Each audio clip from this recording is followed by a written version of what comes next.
Hello guys, this is Faisal here. Today we will learn our new topic. The new topic name is excretory system. Firstly, we will discuss about how many matters और पदार्थ जो भी हमारे पास पदार्थ होते हैं वो उत्सर्जित पदार्थ कौन कौन से होते हैं उनके बारे में हम डिस्कस करेंगे. Then we will discuss about excretory system. सबसे पहले हम डिस्कस करेंगे हमारे उत्सर्जित पदार्थों के आधार पर जो एनिमल क्लासिफिकेशन होता है उत्सर्जित पदार्थों के आधार पर. सबसे पहले हम उसके बारे में डिस्कस करेंगे, फिर हम हमारा जो उत्सर्जन तंत्र होता है उसके बारे में डिस्कस करेंगे. तो सबसे पहले हमारे पास जो उत्सर्जित पदार्थ होते हैं वो उत्सर्जित पदार्थ तीन टाइप के होते हैं. सबसे पहला उत्सर्जित पदार्थ जो होते हैं एक्सक्रीटरी मटेरियल जो भी होता है हमारे पास वो थ्री टाइप का होता है. फर्स्ट होता है हमारे पास जो होता है हमारे पास अमोनिया. ऐसे एनिमल जो हमारे उत्सर्जित पदार्थ के अंदर अमोनिया का उत्सर्जन करते हैं उन एनिमल को क्या कहा जाता है? अमीनोटेलिक एनिमल कहा जाता है या अमोनोटेलिक एनिमल कहा जाता है. अमोनोटेलिक एनिमल्स कहा जाता है. दूसरा आता है हमारे पास उत्सर्जित पदार्थ होता है वो होता है यूरिया. ऐसे एनिमल जो हमारे पास उत्सर्जित पदार्थ के रूप में यूरिया का उत्सर्जन करते हैं. यहाँ पे ये अमोनिया का उत्सर्जन कर रहे हैं और यहाँ पर ये यूरिया का उत्सर्जन कर रहे हैं. और यूरिया उत्सर्जित पदार्थ जो होता है वो यूरिया होता है. तो हमारे पास जब यूरिया का उत्सर्जन होता है तो इस टाइप के एनिमल को क्या कहा जाता है? Ureotelic animal. क्या कहा जाता है? Ureotelic animal. और थर्ड होता है हमारे पास ऐसे एनिमल जो हमारे पास में यूरिक एसिड के रूप में उत्सर्जित पदार्थों का उत्सर्जन करते हैं. यूरिक एसिड या यूरिक अम्ल, यूरिक एसिड के रूप में उस टाइप के पदार्थ को क्या कहा जाता है? यूरिकोटेलिक. या उस टाइप के एनिमल को क्या कहा जाता है? Uricotelic animal. तो हमको ये चीज समझनी होगी कि हमारे पास थ्री टाइप के एनिमल्स का क्लासिफिकेशन हो गया. The first classifications of animal, the first is ammonotelic, the second one is ureotelic और the third one is uricotelic. Ammonotelic के अंदर जनरली जो हमारे पास एनिमल्स आते हैं वो एनिमल्स होते हैं एम्फीबियंस, उभयचर. उभयचर जो एनिमल होते हैं वो हमारे किसके अंदर आते हैं? अमीनोटेलिक के अंदर आते हैं. क्योंकि इसके अंदर सबसे ज्यादा आवश्यकता होती है वो किसकी होती है? वाटर की होती है, जल की आवश्यकता होती है ऐसे एनिमल्स को. क्योंकि इसके अंदर अमोनिया होता है तो इसके कारण इसके अंदर जल की आवश्यकता ज्यादा होती है. अमोनिया उत्सर्जित पदार्थ के रूप में ये उत्सर्जन करते हैं. दूसरा यूरियोटेलिक. यूरियोटेलिक के अंदर क्या आता है? ह्यूमन. ह्यूमन जो होता है वो यूरियोटेलिक के अंदर आता है. थर्ड वन है यूरिकोटेलिक. यूरिकोटेलिक के अंदर कौन आता है? एवीज आते हैं. पक्षी जितने भी होते हैं वो सब इसके अंदर आते हैं. इसके अलावा रेप्टाइल्स आते हैं, सरीसृप जिनको बोलते हैं सांप वगैरह, छिपकली, ये सारे रेप्टाइल्स के अंदर आते हैं. तो ये यूरिकोटेलिक होते हैं. तो ये जनरली उत्सर्जित पदार्थों के आधार पर या एक्सक्रीटरी मटेरियल्स के आधार पर या उनके बेसिस के ऊपर हमारे पास थ्री टाइप के एनिमल्स का क्लासिफिकेशन हो गया. The first ammonotelic animal, the second one is ureotelic animal and the third one is uricotelic animal. ठीक, एमिनोटेलिक एनिमल के अंदर एम्फीबियंस आते हैं, यूरिकोटेलिक के अंदर ह्यूमन वगैरह आएंगे और यूरिकोटेलिक के अंदर हमारे पास एवीज और रेप्टाइल्स जितने भी होते हैं वो सारे आ जाते हैं. अब हम डिस्कस करेंगे हमारा एक्सक्रीटरी सिस्टम के बारे में. हमको सबसे पहला क्वेश्चन है हमको इसकी जरूरत क्यों होती है? व्हाई. सबसे पहला क्वेश्चन होता है हमारे बॉडी को एक्सक्रीटरी सिस्टम की जो जरूरत होती है वो क्यों होती है? सबसे पहला क्वेश्चन. सेकंड क्वेश्चन है हमारे पास, सेकंड क्वेश्चन है हाउ. कैसे हमारे पास जो बॉडी होती है वो शरीर के अंदर से एक्सक्रीटरी मटेरियल को निकालती है. तो ये दूसरा क्वेश्चन है हमारे पास हाउ. तो हाउ के अंदर हम समझेंगे मैकेनिज्म, क्या मैकेनिज्म होती है इसकी. और इसके अंदर व्हाई वाले क्वेश्चन के अंदर हम समझेंगे कि हमें इसकी क्यों जरूरत होती है. तो सबसे पहले हमें जरूरत क्यों होती है? हमारे बॉडी के अंदर जो मैंने पिछली क्लासों के अंदर भी डिस्कस किया, हमारे बॉडी के अंदर ब्लड फाउंड होता है. हमारी बॉडी जो होती है उसके अंदर क्या पाया जाता है? ब्लड पाया जाता है. अब ब्लड के अंदर टू टाइप्स के हमारे पास मटेरियल्स प्रेजेंट होते हैं. एक तो होते हैं हमारे पास जिनको बॉडी की जरूरत होती है, नीड होती है, जिन मटेरियल्स की बॉडी को नीड होती है. दूसरे टाइप्स के जो हमारे पास मटेरियल होते हैं वो नो नीड वाले मटेरियल होते हैं जिनको बॉडी की कोई जरूरत नहीं होती है. एक तो बॉडी को जिसकी जरूरत है और एक बॉडी को जिसकी जरूरत नहीं है. अब ये नो नीड वाले मटेरियल जब ब्लड के अंदर मिक्स हो जाते हैं तो हमारे पास ब्लड होता है वो कैसा हो जाता है? इम्प्योर ब्लड हो जाता है. ब्लड कैसा हो जाता है, अशुद्ध हो जाता है। क्या हो जाता है, अशुद्ध हो जाता है। इस अशुद्ध ब्लड को शुद्ध करने के अंदर हमारे पास क्या सिस्टम काम में आता है, एक्सक्रीटरी सिस्टम काम में आता है। इस नॉन मीट वाले मटेरियल को क्या किया जाता है, बॉडी से जो होता है वो बाहर निकाला जाता है। कहां से, बॉडी से बाहर निकाला जाता है। तो ये जब बॉडी से बाहर निकालने वाली प्रोसेस होती है, इस प्रोसेस के अंदर महत्वपूर्ण योगदान, सबसे इंपॉर्टेंट जो होता है हमारे पास में एक्सक्रीटरी सिस्टम, इसके अंदर यूज में आता है। इससे पहले हमने डिस्कस किया डाइजेस्टिव सिस्टम जो बिल्कुल अलग है, जो हमारे पास में बिल्कुल अलग है।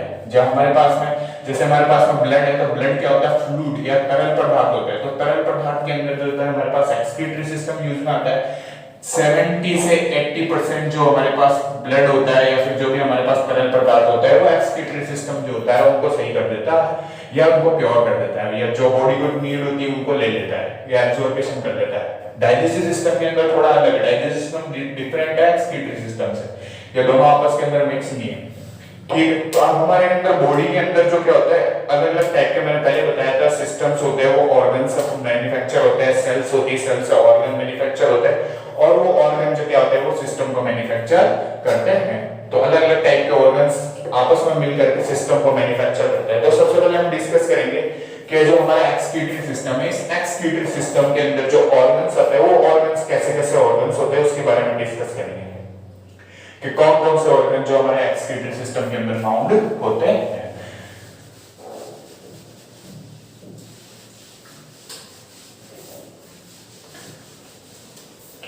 एक्सक्रीटरी सिस्टम के अंदर जो ऑर्गन्स फाउंड होते हैं वो अलग अलग नहीं, सेम टाइप के ऑर्गन्स होते हैं। अब वो ऑर्गन्स कौन कौन से ऑर्गन्स होते हैं अभी हम उसके बारे में डिस्कस करेंगे। तो सबसे पहले हमारे पास जो ऑर्गन्स होते हैं वो ऑर्गन्स एक्सक्रीटरी सिस्टम के अंदर पाए जाते हैं। Kidney, first organ kidney, first और मेन ऑर्गन भी यही होता है। इसी के जरिए हमारे पास एक्सक्रीशन, इसी के जरिए नहीं होता है, इसी के कारण हमारे पास एक्सक्रीशन जो होता है वो पॉसिबल हो पाता है। द सेकंड हमारे पास जो होती है वो, इसको हिंदी में बोलते हैं वृक्क, किडनी जो होती है उनको वृक्क बोलते हैं। इसके अलावा सेकंड जो होता है हमारे पास, वो सेकंड होता है हमारे पास मूत्रवाहिनी,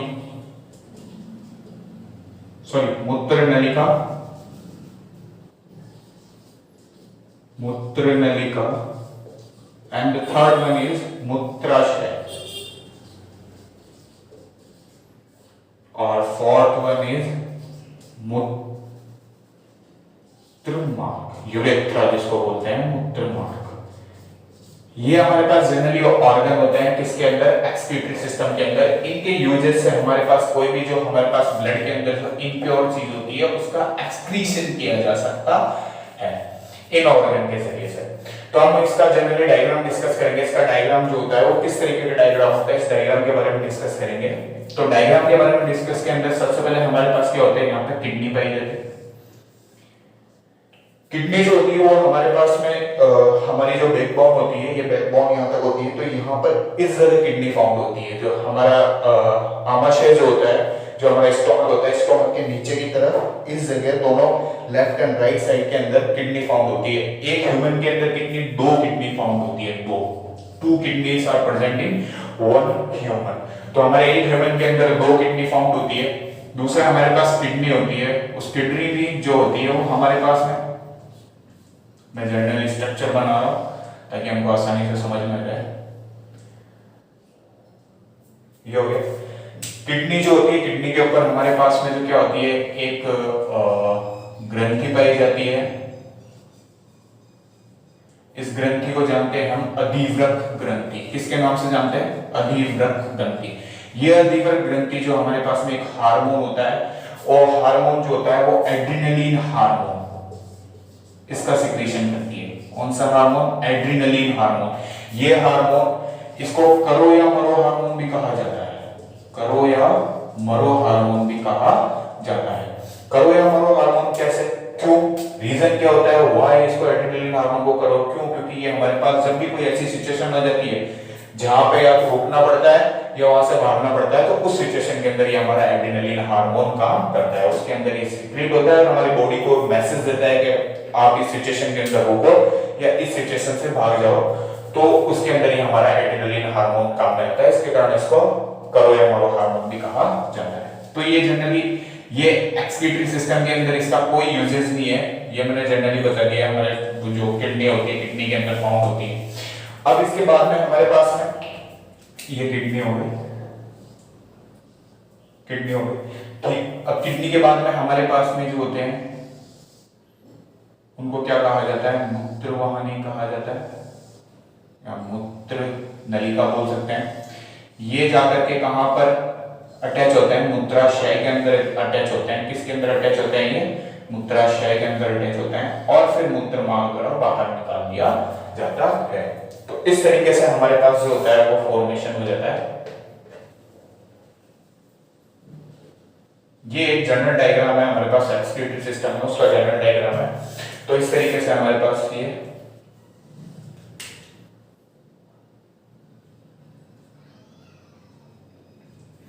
बाहर। तो ये हमारे पास जनरली ऑर्गन है। तो ऑर्गन के अंदर सबसे पहले हमारे पास ये क्या, इसको हम जानते हैं, लेबलिंग कर देते हैं kidney. The first one is kidney, the second one is मूत्र नलिका और मूत्राशय, एंड व्हाट इज दिस, मूत्र मार्ग। ये एक्सक्रीटरी सिस्टम का हो। अब हमको जनरली डिस्कस, हमको समझना पड़ेगा कि क्या ऐसे रीजंस होते हैं, किन रीजंस की वजह से हमारे पास जो ब्लड होता है वो इम्प्योर से प्योर हो जाता है। ब्लड जो होता है हमारे पास वो इम्प्योर होता है, उसके अंदर अशुद्धियां मिली हुई होती है। ये अशुद्धियां इम्प्योर से कह सकते हैं किसके अंदर कन्वर्ट हो जाता है, वो प्योर ब्लड के अंदर कन्वर्ट हो जाता है और वो अशुद्धियां आगे कहां चली जाती है। तो हमारे पास जो होती है ब्लड के अंदर जो यहाँ पर क्या पाई जाती है, शिराएं पाई जाती है अलग अलग प्रकार की। ये इस वाले पार्ट को क्या कहा जाता है, हाइलम बोलते हैं। क्या बोलते हैं इसको, हाइलम। ये वाला पार्ट जहां पर क्या होती है, मूत्र नलिका और ये हमारे पास केशिकाएं होती है, वो दोनों अटैच होती है। तो इस वाले पार्ट को क्या कहा जाता है, हाइलम कहा जाता है। तो ये हाइलम जो होता है, हाइलम से जो रक्त की केशिकाएं होती है छोटी छोटी, वो केशिकाएं आगे जाकर के किसके अंदर आती है, नेफ्रॉन के अंदर। किसके अंदर जाती है वो, नेफ्रॉन के अंदर।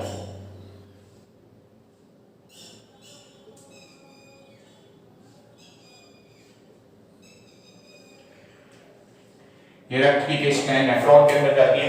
नेफ्रॉन के अंदर पूरी मैकेनिज्म होती है एक्सक्रीटरी सिस्टम की, जो अभी अपन समझेंगे। इन्हीं नेफ्रॉन्स के अंदर क्या होता है, हमारे पास जो इम्प्योरिटी होती है, वो इम्प्योरिटी किसके अंदर आती है, वो हमारे मूत्र नलिका के अंदर वो होती है, इम्प्योरिटी आती है। तो अब ये जो हमारे पास में इस तरीके के हमारे एक किडनी के अंदर इस तरह से लाखों नेफ्रॉन्स पाए जाते हैं। कितने, लाखों नेफ्रॉन्स जो होते हैं वो हमारे पास में पाए जाते हैं। जो हमारे पास किडनी होती है, उस किडनी के बाहरी वाले पार्ट को क्या कहा जाता है, कॉर्टेक्स बोलते हैं। क्या बोलते हैं, कॉर्टेक्स बोलते हैं। इंटरनली वाले पार्ट को क्या बोला जाता है, मेड्यूला बोला जाता है। क्या बोलते हैं इसको, मेड्यूला बोलते हैं। मेड्यूला के अंदर हमारे पास अंदर नेफ्रॉन्स पाए जाते हैं। उन नेफ्रॉन्स के अंदर क्या होता है ऐसा, जिसके कारण हमारे पास जो होते हैं ब्लड इम्प्योर से प्योर हो जाता है, उसके बारे में अभी हम समझेंगे। तो हम जनरली नेफ्रॉन्स की एक स्ट्रक्चर बनाता हूं मैं, एक नेफ्रॉन्स की कैसी स्ट्रक्चर होती है उसकी स्ट्रक्चर बना रहा हूं, और उससे हम समझ जाएंगे किस तरीके से हमारे पास इम्प्योरिटी होती है वो प्योर होती है। तो सबसे पहले नेफ्रॉन्स के अंदर जो पाया जाता है हमारे पास, वो होता है बोमन कैप्सूल। उसको क्या बोला जाता है, बोमन कैप्सूल। बोमन कैप्सूल होता है एक कप शेप लाइक स्ट्रक्चर होती है, कप की जैसी स्ट्रक्चर होती है। ये इस तरीके का होता है बोमन कैप्सूल। तो बोमन कैप्सूल जो होता है वो किसके अंदर पाया जाता है, नेफ्रॉन के अंदर पाया जाता है। साइंटिस्ट बोमन ने इसकी खोज करी थी या इसको डिस्कवर किया था, इस कारण इसको बोमन कैप्सूल कहा जाता है उनके सम्मान के अंदर। तो ये हमारे पास क्या होता है, Bowman capsule cup shape like structure होती है। इस कप शेप लाइक स्ट्रक्चर के अंदर हमारे पास रक्त की केशिकाओं का क्या पाया जाता है, गुच्छा पाया जाता है। ये क्या है, हमारे पास रक्त की केशिकाओं का गुच्छा, और इस गुच्छे को क्या कहा जाता है, जो हमारे पास रक्त की केशिकाएं होती है, ये इस तरीके से ये रक्त की केशिकाएं जो होती है वो हो जाती है, और ये रक्त की केशिकाओं को गुच्छा कहा जाता है। इसे क्या कहा जाता है, ग्लोमेरुलस कहा जाता है। तो this one is Bowman capsule, Bowman capsule, and the second one is glomerulus. इसे क्या कहेंगे, ग्लोमेरुलस। ओके, अब इसके बाद में हमारे पास ये हो गया, ये जनरली। तो हमारे पास क्या होता है, इनसे जो क्या होते हैं, प्योरिटी और इम्प्योरिटी ब्लड की होती है वो बोमन कैप्सूल के अंदर आ जाती है। किसके अंदर आ जाती है? जैसे हमारे पास ग्लूकोज हुआ, या फिर हमारे पास जो विटामिन हुए, ये किसके अंदर आ जाती है? बोमन कैप्सूल के अंदर आ जाती है ब्लड से। और कुछ ब्लड का पार्ट्स भी होता है वो इसके अंदर बोमन कैप्सूल के अंदर आ जाता है। अब ये आगे जाएंगे, आगे जाकर के किसके अंदर आता है? सबसे पहले समीपस्थ कुंडलित नलिका, प्रॉक्सिमल ट्यूब।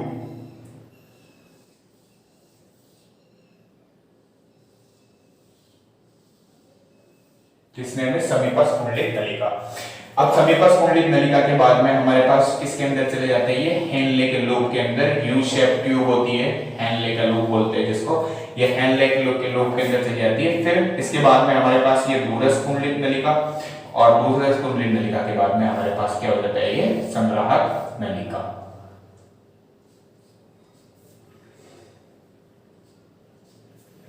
ठीक, ये जनरली तो मैंने बताया किस किस के बारे में। What is this? This is समीपस्थ कुंडलित नलिका। What is this? This is Henle का लूप। सबके यूजेस, सबके एवरी मतलब छोटे से छोटा पार्ट भी इसके अंदर नेफ्रॉन्स के अंदर यूज में आता है, काम करता है, वर्क करता है। तो ये क्या है हमारे पास में? हेनले का लूप। ये हमारे पास में दूरस्थ कुंडलित नलिका,